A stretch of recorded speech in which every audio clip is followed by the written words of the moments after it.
Welcome back. We are now at a very close to an end game stage of our formulation for 3D elasticity. What we're going to try to do in this segment, and perhaps it'll spill over into one more segment, is to assemble the global matrix vector equations and talk about the Dirichlet boundary conditions and the final solution step. Okay, so let's get started on that program. What we will do now in this segment is write out the global matrix vector equations.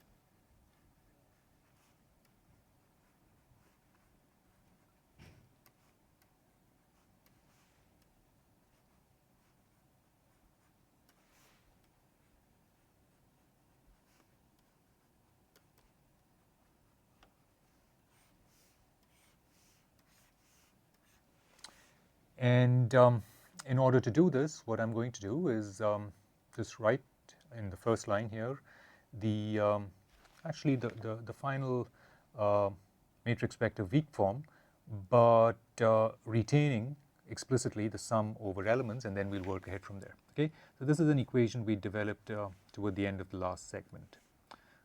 It's sum over E, CE transpose, KE DE, right?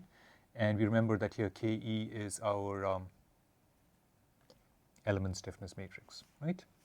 This is equal to sum over E, CE transpose, FE internal plus sum over I, right, over the spatial dimensions, sum over the elements that have some part of their element boundary as coinciding with the Neumann boundary of the problem, right?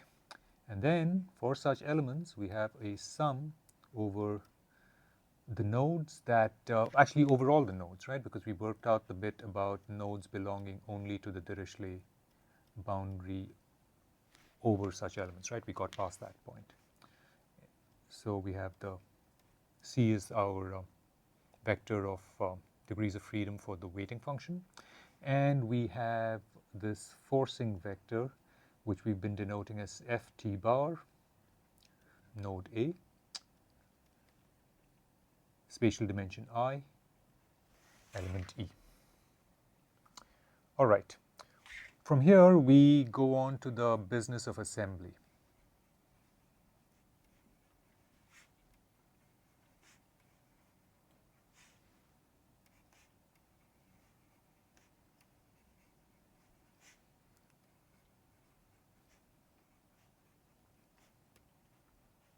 Okay. And in order to see how that works out, we are guided by our global definition of the C and D vectors, right? So let's start out with the global C vector, right? That is C, and the way it is defined is the following. We have we start out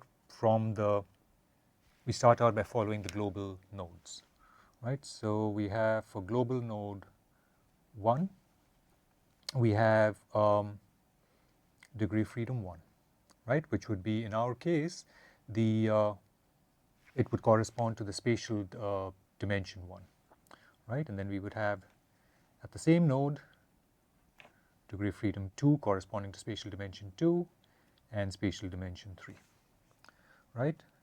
This would carry on, and for a general node A we would have the same situation, right, until it came down to the very last of our C degrees of freedom. All right. You note that I'm not locking us into a situation where the very last degree of freedom, right, or the very last node, which would be sitting here, whose degrees of freedoms would be sitting there, degrees of freedom would be sitting there. I'm not locking us into a situation where that has to be the last node in the problem, right? The last numbered node, because of course we know that the definition of the Dirichlet boundary conditions may very well eliminate such nodes from having weighting functions being interpolated off them, right? So I'm leaving open that flexibility here. So this is the global C vector, all right? And likewise the global D vector, right? And I'm going to now call this a D bar vector. All right, and you may recall from our previous treatments of the 1D problems as well as the 3D problems, but for scalar variables, that we're calling this D bar because we know that there are some of those degrees of freedom which we want to later on move over in order to impose the Dirichlet conditions. Okay, so so the same thing happens here. We have D1, 1, D1, 2, D1, 3, right? Carries on to DA1, DA2, DA3, right? That's for some general node, right? The DA1, DA2, DA3 simply represent the displacement degrees of freedom in the respective directions 1, 2, 3, along the respective coordinate directions 1, 2, 3 for node A, right? And then this carries through all the way. D down to number of nodes in the problem, 1, 2,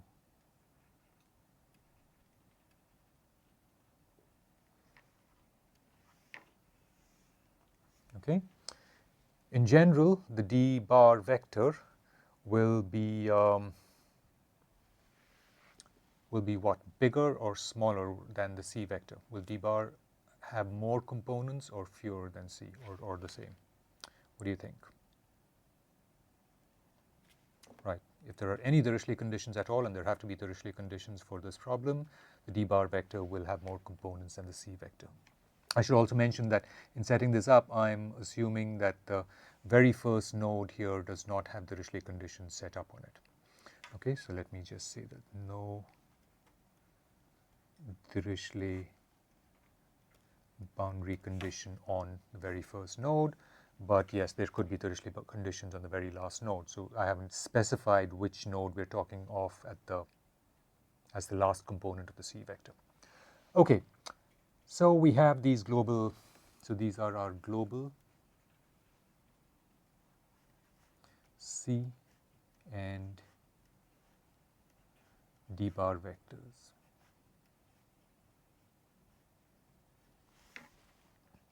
Okay, and then once we have this, the degrees of freedom that we have are now to be viewed as simply those corresponding to these entries, right? Each of these, for the whole problem, right, viewed as a vector problem, each of these is a different degree of freedom, right? Never mind the fact that they come from the same node, right? As far as the problem is concerned, they're different degrees of freedom, right? Likewise these, right? And of course for general nodes as well. Okay, right? So in this sense, one would say that D bar has number of nodes in the problem times NSD degrees of freedom, right, or components, right?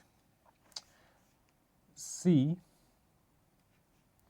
has number of nodes in the problem times NSD minus ND, where this now is the number of degrees of freedom with Dirichlet conditions on them.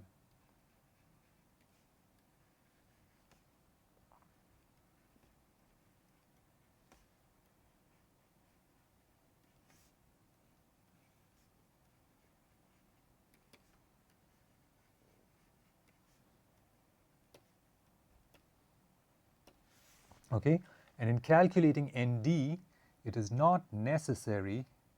Well, let me ask you, do you think it is necessary that ND, right, ND, is it necessary that ND should be a multiple of the spatial dimension?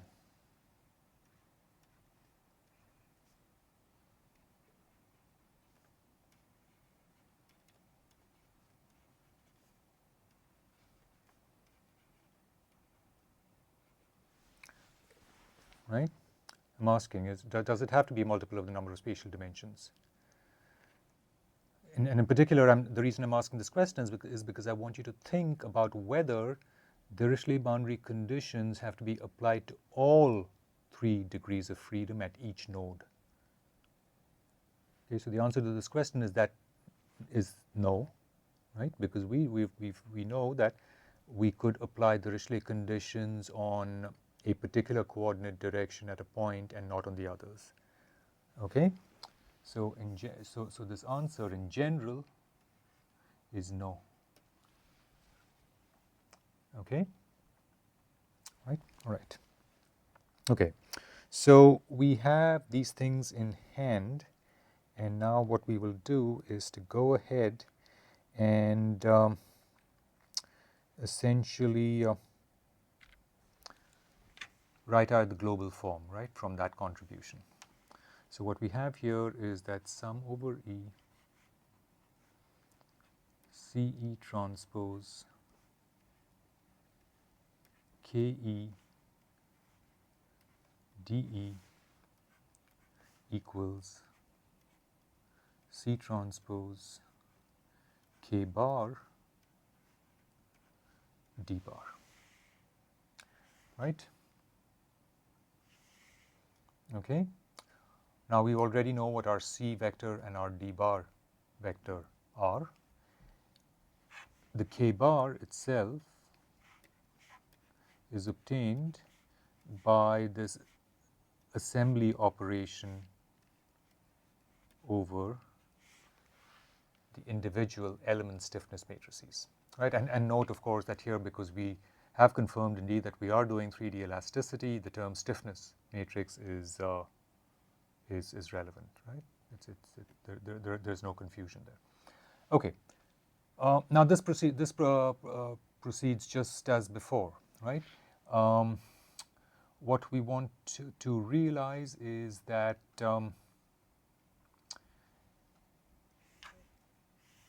any single entry in the K-bar matrix which corresponds to degrees of freedom belonging to different elements, right, but the same global degree of freedom will have the corresponding terms added on. Okay? So this thing works just as before when we realize that we just carry out the assembly over degrees of freedom over global degrees of freedom.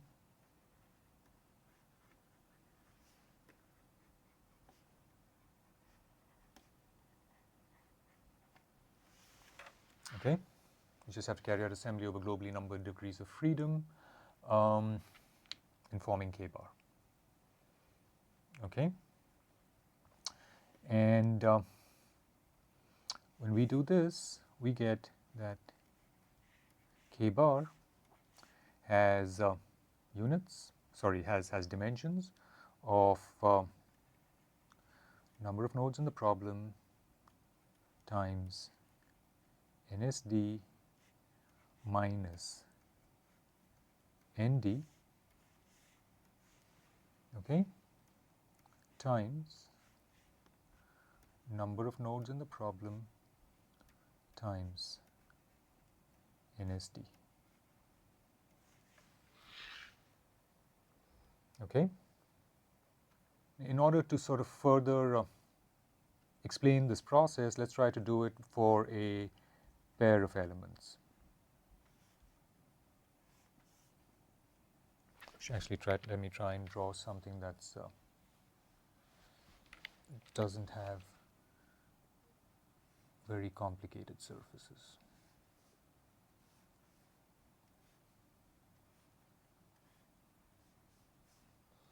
Okay. Let me suppose that this thing goes a little longer.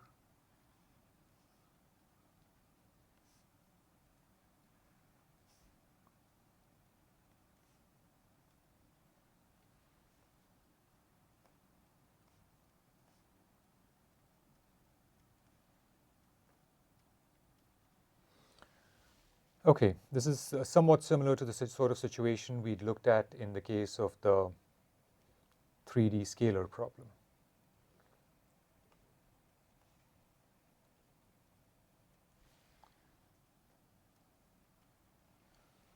Right? So let me label only, or let me draw only the common nodes here.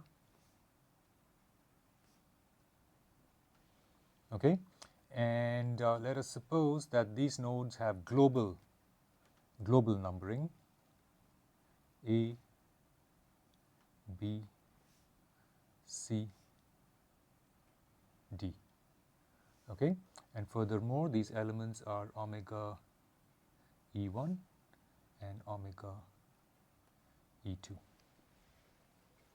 Okay, all right. So let's look at what the KE1 stiffness matrix may look like. Okay, now let's suppose that for the KE1 stiffness matrix, we have a numbering which comes from the local ordering of nodes. Right? We know that's always the case, but let me just label the local numbering of nodes. Right? For the local numbering of nodes in element omega E1, we know that what I've labeled here is global node C. Supposing we say that that is local node 2, right, in element E1. Right? According to that, D would be local node 3, right? Right? A would be local node 6, and B would be local node 7. Okay? Now, for element omega E2, exactly those nodes, suppose that they are local node 1, D is local node 4, right? A here would be, global node A would be local node 5 for element E2, and B would be local node 8 for element E2.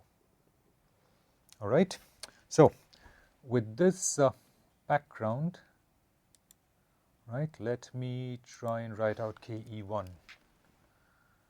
Okay, KE1 would be a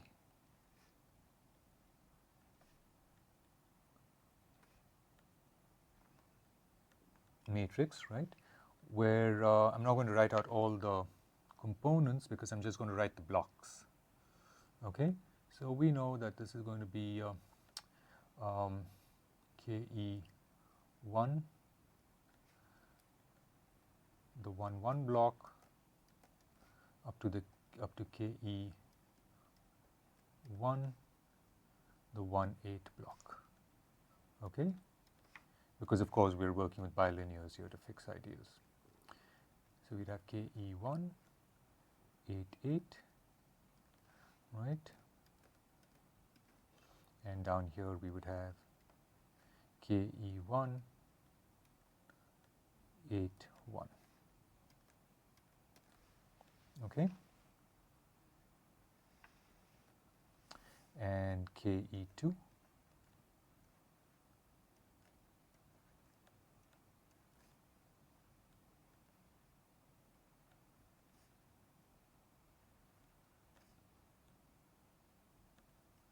is KE2,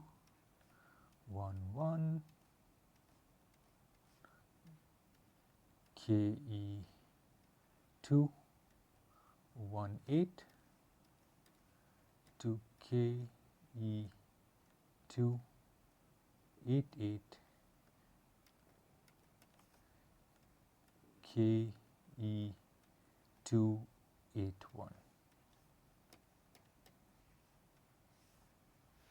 All right.